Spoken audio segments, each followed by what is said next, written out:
Yo, assalamualaikum warahmatullahi wabarakatuh. Selamat malam buat teman-temanku semuanya, khususnya yang sudah ada di YouTube Solusi Hutang MB ya. Ini menarik banget. Saya bilangin faktanya memang hutang-hutang itu telah lunas dan hutang Anda itu nggak perlu dibayar sebenarnya gitu loh ya.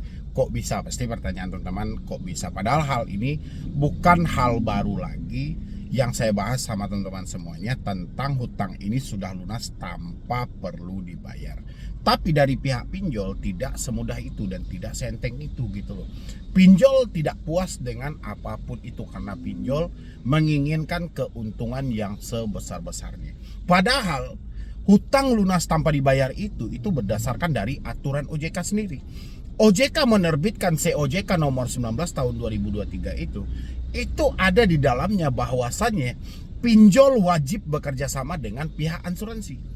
Tujuannya adalah supaya pinjol tidak mengalami kerugian yang begitu pesat apabila mendapatkan satu nasabah atau debitur yang tidak melakukan pelunasan atau pembayaran di aplikasi mereka.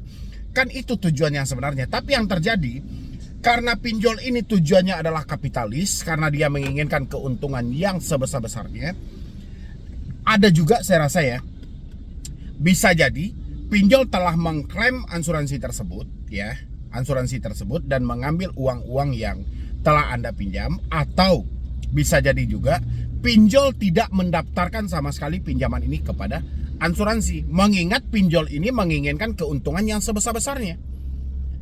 Ya nggak sih? Kalau pemikiran saya jatuhnya seperti itu. Padahal OJK telah menyampaikan pinjol wajib melakukan kerjasama dengan pihak asuransi untuk memitigasi tingkat atau risiko gagal bayar.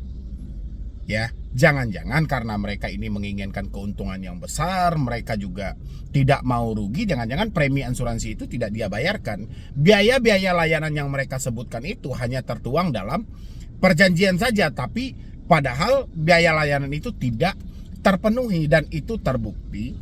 Kenapa pinjol itu tidak mau rebate sama sekali? Dia tidak mau menawarkan Anda pembayaran secara cicil. Mana ada pinjol yang menawarkan cicil aja dulu. Yang ada yang menawarkan adalah debt collector. Tapi ketika debt collector yang menawarkan, kita agak ragu-ragu.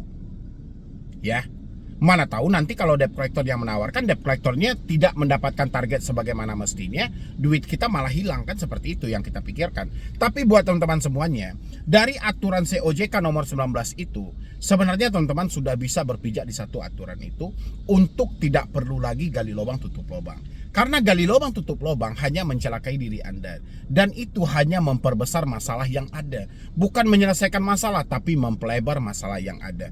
Ini yang harus teman-teman pahami semuanya. Di dalam COJK nomor 19 itu juga dijelaskan sama OJK, selain pinjol wajib bekerja sama dengan asuransi, pinjol juga tidak boleh memberikan pinjaman kepada calon debitur atau calon nasabah yang sudah memiliki pinjaman sebelumnya. Karena semua nasabah itu sudah dibatasi tidak boleh meminjam lebih dari 3 aplikasi. Tapi yang terjadi hari ini apa? Pernah nggak aturan OJK itu diikuti? Ya kan? Makanya kalau saat ini ada pinjol yang gencar-gencar menagih, mencaci maki, menghina dan segala macam, itu kan kesalahan mereka sendiri. Kenapa tidak mengikuti aturan OJK? Ada satu nasabah yang mendapati atau dapat meminjam lebih dari 10 aplikasi. Ini kan gila gitu loh. Berarti kan pinjol sengaja memberikan Anda hal ini karena pinjol sudah mendapatkan apa yang terpenting bagi mereka ketika Anda telat bayar, sehingga dengan mudah pinjol memberikan Anda pinjaman tanpa ada khawatir sama sekali. Karena bagi pinjol adalah data Anda lebih berharga daripada Anda melakukan pembayaran. Jadi ketika data ini sudah dipegang oleh mereka, Anda bisa aja mereka kendalikan dari jarak jauh, dan itulah yang terjadi per hari ini. Hasil dari pengendalian pinjol secara dari jarak jauh itu mengarahkanlah diri teman-teman itu ke gali lubang tutup lubang. Mengarahkan diri teman-teman itu ke penjualan aset yang besar-besaran. Padahal ini sudah ilmu marketing. Kalau kita analisa lagi, kurang apa sih aturan OJK untuk kita yang galbay pinjol? Kurang apa sih aturan OJK untuk para pinjol supaya tidak mengalami kerugian yang pesat? Tapi karena pinjol ini yang membutuhkan keuntungan yang sebesar-besarnya, dia seakan-akan tidak peduli dengan aturan OJK. Dan saya yakin juga mungkin sebagian dari pinjaman online ini tidak membayarkan premi untuk asuransi ke pinjaman Anda. Saya yakin itu. Ya, mungkin biaya layanan yang mereka potong, contoh Anda minjam 1 juta, mereka potong sampai 300.000, dan biaya layanan yang mereka sebutkan itu hanya sebatas ucapan saja supaya dia bisa melakukan pemotongan terhadap pinjaman Anda, supaya dia melakukan pemotongan yang sangat besar dengan dalih biaya layanan dan uang asuransi. Kalau memang itu dimasukkan benar-benar, otomatis nggak perlu dong gencar-gencar lagi debt collector dalam menagih. Seharusnya kan sudah ada opsi untuk membayar pokoknya saja. Tinggal pinjol menyampaikan saja, oke, kalau memang Anda tidak mampu, sesuai dengan kesepakatan awal, karena pinjol ini sudah bekerja sama dengan pihak asuransi, Anda bisa membalikan pokok yang Anda terima saja. Ada nggak pinjol yang menawarkan kepada Anda secara langsung? Nggak ada. Pinjol kalau menawarkan pokok hutang kepada Anda, yaitu pokok yang tertera di aplikasi, bukan pokok jumlah hutang yang Anda terima. Harusnya kalau yang dibilangin dengan pokok itu adalah berapa uang yang kita terima, bukan berapa yang tertera di aplikasi. Kalau yang tertera di aplikasi tidak dihitung dengan pemotongan biaya layanan. Ya, benar apa tidak? Secara tidak langsung OJK telah membantu Anda untuk melunasi hutang-hutang Anda ini tanpa perlu Anda bayar lagi, tanpa perlu Anda gali lubang tutup lubang. Pertanyaan saya, kenapa teman-teman masih dihantui dengan ketakutan? Kenapa teman-teman semuanya masih kecemasan ketika mengalami telat bayar? Ya, kalau teman-teman bilangin saat ini, saya didesak bang karena chat WhatsApp, oke. Ya, desakan dari chat WhatsApp itu pernah nggak sih keluar dari data-data Anda? Selalu kan, dengan dalih data Anda lengkap di sini. Dengan perkataan siap-siap kami akan berkunjung ke rumah. Emang kalau DC berkunjung ke rumah seketika itu Anda akan mati? Enggak, Anda tetap akan hidup. Dan itu pun semuanya tidak seburuk yang Anda bayangkan. Kenapa Anda malah menjadi tidak tenang? Anda malah menjadi ketakutan, Anda malah menjadi tidak ada logika yang mengarah untuk menyelamatkan hidup Anda sendiri. Kenapa teman-teman semuanya? Ya, kalau misalnya tadi malam atau kemarin-kemarin saya live, saya selalu tanya. Setiap kali ada pertanyaan, bang ada DC nggak? Ada DC nggak? Saya selalu bertanya, apa penyebabnya? Kalau misalnya yang Anda khawatirkan karena Anda tidak mampu bayar pinjol, OJK telah menyelamatkan Anda. Sesuai dengan keluarnya aturan COJK itu, di mana di sana ada bahwa pinjol wajib kerjasama dengan asuransi, secara tidak langsung kan OJK telah menolong Anda. Secara tidak langsung kan OJK telah membantu Anda. Ya kan? Tapi hari ini Anda mengalami ketakutan yang cukup besar karena ada satu kunjungan. Ini sebenarnya ada apa?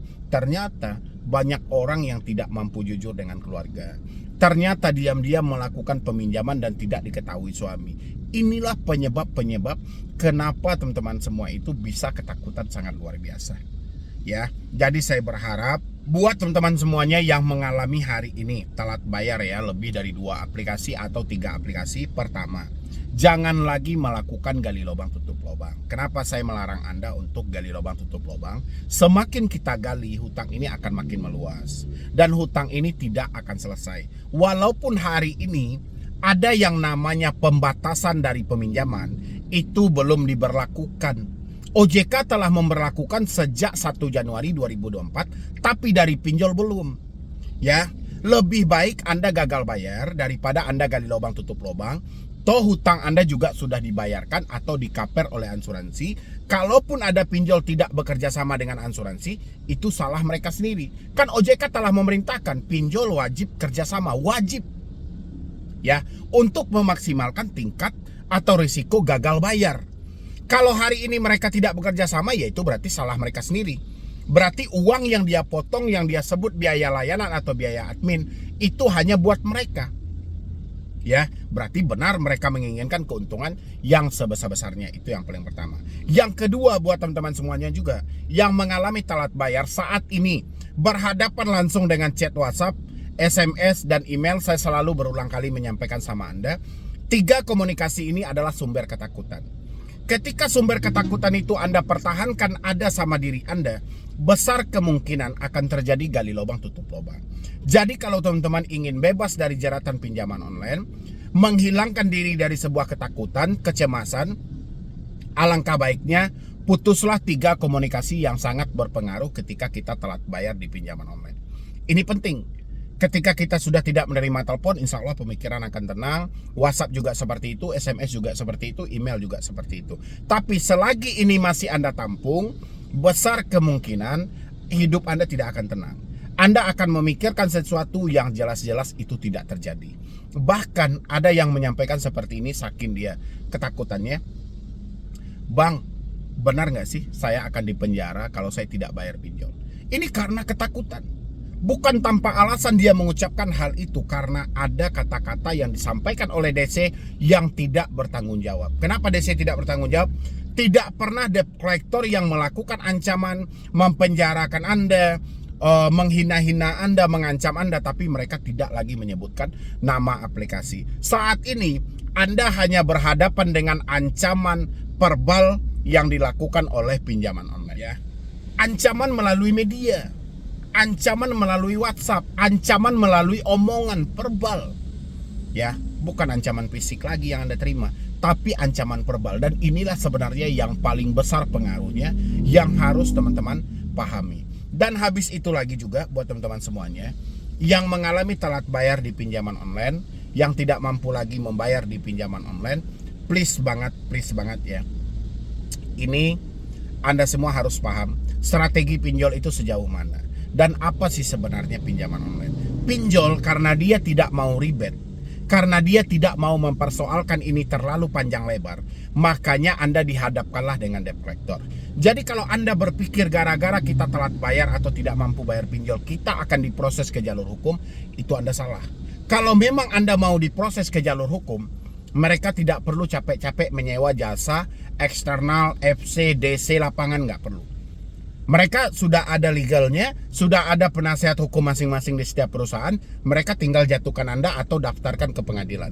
Tapi karena pinjol ini tidak mau ribet, dia tidak mau mempersulit atau memperpanjang urusan ini, diambillah jalur pintas. Jalur pintas itulah debt collector. Jadi buat teman-teman yang masih memikirkan soal penjara, proses jalur hukum, hari ini akhirilah semuanya. Stoplah segala pemikiran yang mengganggu diri Anda itu, ya. Mungkin dari saya cuma itu aja.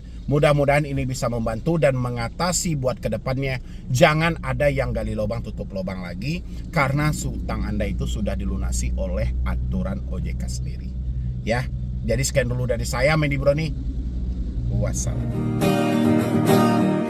Di malam ini mata tidak terpejamkan, hutang yang gak pernah habis, akibat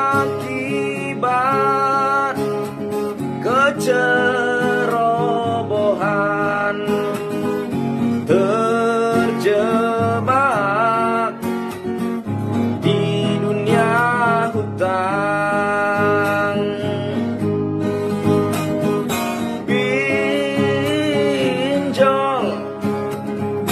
Pinjaman tolol, membunuh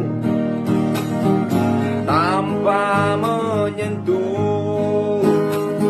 Solusi hutang tanpa basa-basi, menyelamatkan semua generasi. Berhentilah,